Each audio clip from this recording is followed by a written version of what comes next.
అందరికీ నమస్కారం. నేను ఆస్తి కోసమో డబ్బు కోసమో ఈ పోరాటం చేయట్లేదు.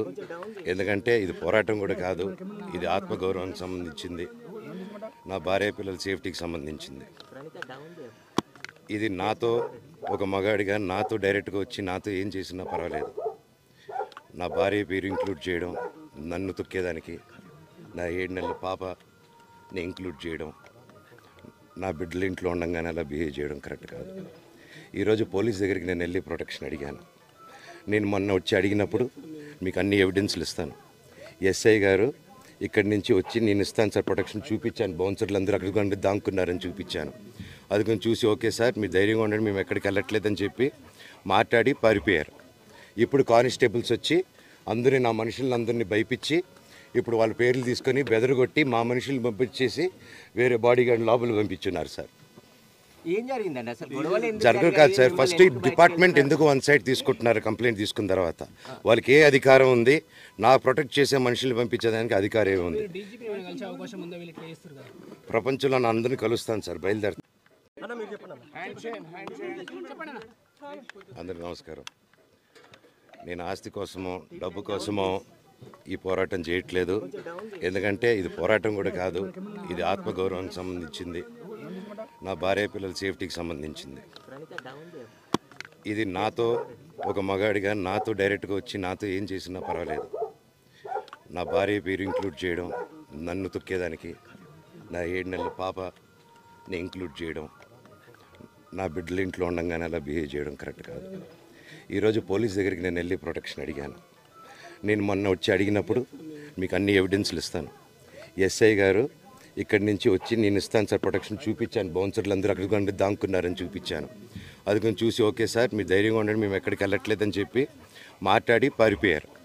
ఇప్పుడు కానిస్టేబుల్స్ వచ్చి అందరూ నా మనుషులందరినీ భయపించి ఇప్పుడు వాళ్ళ పేర్లు తీసుకొని బెదరగొట్టి మా మనుషులు పంపించేసి వేరే బాడీ గార్డ్ లోపల పంపించున్నారు సార్. ఏం జరిగిందండి అసలు? గొడవలు జరగదు కాదు సార్. ఫస్ట్ ఈ డిపార్ట్మెంట్ ఎందుకు వన్ సైడ్ తీసుకుంటున్నారు? కంప్లైంట్ తీసుకున్న తర్వాత వాళ్ళకి ఏ అధికారం ఉంది? నా ప్రొటెక్ట్ చేసే మనుషులు పంపించేదానికి అధికారం ఏముంది? ప్రపంచంలో నా అందరినీ కలుస్తాను సార్, బయలుదేరుతాను. అందరికీ నమస్కారం. నేను ఆస్తి కోసమో డబ్బు కోసమో ఈ పోరాటం చేయట్లేదు.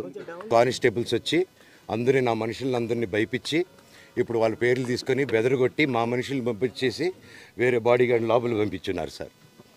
ఏం జరిగిందండి అసలు? గొడవలు జరగదు కాదు సార్. ఫస్ట్ ఈ డిపార్ట్మెంట్ ఎందుకు వన్ సైడ్ తీసుకుంటున్నారు? కంప్లైంట్ తీసుకున్న తర్వాత వాళ్ళకి ఏ అధికారం ఉంది? నా ప్రొటెక్ట్ చేసే మనుషులు పంపించేదానికి అధికారం ఏముంది? ప్రపంచంలో నా అందరినీ కలుస్తాను సార్, బయలుదేరుతాను. అందరికీ నమస్కారం. నేను ఆస్తి కోసమో డబ్బు కోసమో ఈ పోరాటం చేయట్లేదు. ఎందుకంటే ఇది పోరాటం కూడా కాదు, ఇది ఆత్మగౌరవానికి సంబంధించింది, నా భార్య పిల్లల సేఫ్టీకి సంబంధించింది. ఇది నాతో ఒక మగాడిగా నాతో డైరెక్ట్గా వచ్చి నాతో ఏం చేసినా పర్వాలేదు. నా భార్య పేరు ఇంక్లూడ్ చేయడం, నన్ను తొక్కేదానికి, నా 7 నెలల పాపని ఇంక్లూడ్ చేయడం, నా బిడ్డల ఇంట్లో ఉండగానే అలా బిహేవ్ చేయడం కరెక్ట్ కాదు. ఈరోజు పోలీస్ దగ్గరికి నేను వెళ్ళి ప్రొటెక్షన్ అడిగాను. నేను మొన్న వచ్చి అడిగినప్పుడు మీకు అన్ని ఎవిడెన్స్లు ఇస్తాను. ఎస్ఐ గారు ఇక్కడి నుంచి వచ్చి నేను ఇస్తాను సార్ ప్రొటెక్షన్ చూపించాను. బౌన్సర్లు అందరూ అక్కడికి దాక్కున్నారని చూపించాను.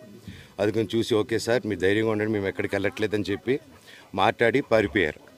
ఇప్పుడు కానిస్టేబుల్స్ వచ్చి అందరూ నా మనుషులందరినీ భయపించి ఇప్పుడు వాళ్ళ పేర్లు తీసుకొని బెదరగొట్టి మా మనుషులు పంపించేసి వేరే బాడీ గార్డ్ లోపల పంపించున్నారు సార్. ఏం జరిగిందండి అసలు? గొడవలు జరగదు కాదు సార్. ఫస్ట్ ఈ డిపార్ట్మెంట్ ఎందుకు వన్ సైడ్ తీసుకుంటున్నారు? కంప్లైంట్ తీసుకున్న తర్వాత వాళ్ళకి ఏ అధికారం ఉంది? నా ప్రొటెక్ట్ చేసే మనుషులు పంపించేదానికి అధికారం ఏముంది? ప్రపంచంలో నా అందరినీ కలుస్తాను సార్, బయలుదేరుతాను.